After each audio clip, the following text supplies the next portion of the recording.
добился, имели победы.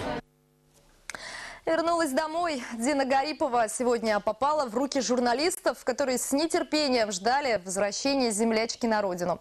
Из первых уст хотели узнать, что же она думает о потерянных голосах на Евровидении. Карина Насруддинова побывала на встрече.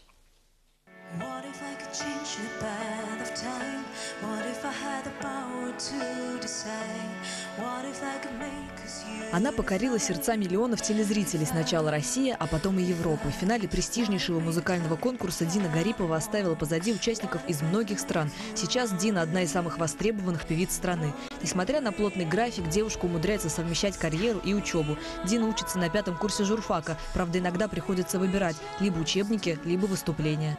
Когда я уехала на Евровидение, у меня началась сессия. В день моего приезда туда в университет, после еще телепроекта «Голос» перед Евровидением, они мне сказали: не переживай, все хорошо, когда ты приедешь, то есть на общих основаниях все сдадим, все сделаем, все будет отлично. Ну, как бы на доп. Сессию, на что поделать. Главное, что не исключают.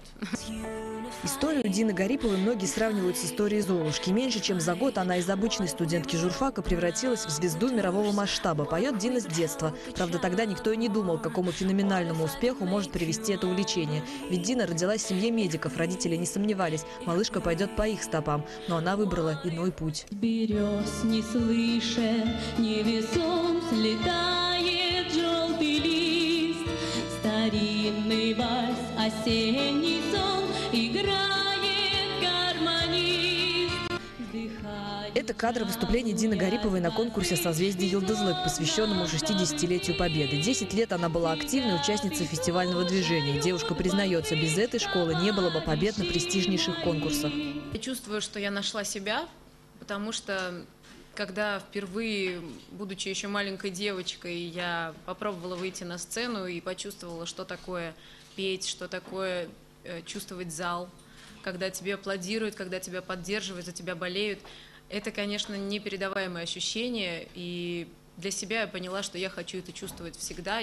Участие в Евровидении – детская мечта Дины. На сцену она вышла в образе принцессы. К слову, татарскую принцессу на конкурсе сравнивали со швейцарской. Очень уж Дина оказалась похожа на монаршую особу.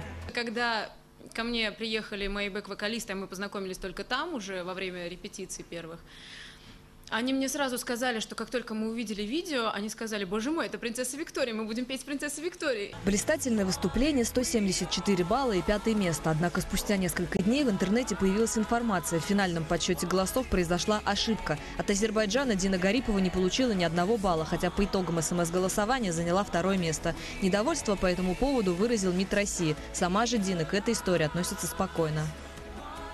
Честно говоря, я не знаю, для чего сейчас проводится это разбирательство, поскольку я, в принципе, изначально довольна результатом. Конечно, приятно, если они действительно голосовали. Сейчас у Дины Гариповой будет небольшой отпуск. Его она планирует провести с друзьями и родителями. На сцену девушка вернется уже в июне. Начнет работу над сольным альбомом. Увидеть Дину можно будет и на универсиаде. Она выступит на закрытии студенческих игр. Карина Насруддинова, Алексей Захватов, Вести, Татарстан. Эти минуты